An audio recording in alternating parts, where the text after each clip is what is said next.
How it's been described is that there's been one rule for the elite, especially the elite that's connected to power, and another for everybody else.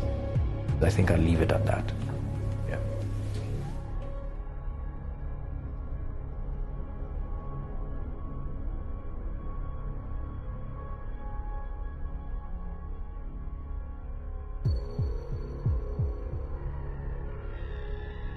Accounts were opened in the name of these low-level, low-wage employees who do not come into the tax net. Money used to be deposited in those accounts, and finally they used to land in the accounts of either Mr. Hamza Shehbaz Sharif, Mr. Sulaiman Shehbaz Sharif, or Mr. Shehbaz Sharif himself.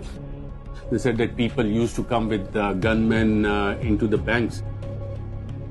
The first journalist who exposed the huge corruption in the government was killed at the front door of his house.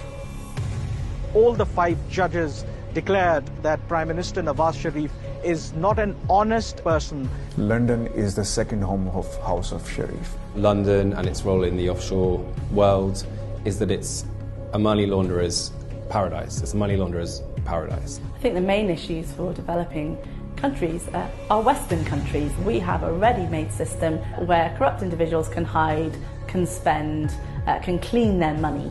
When you look at the laws, I'm talking about the richer countries as a whole, they tend to favor the crooks. Some countries, they say that what is ours and what is yours is also ours. The world needs to wake up.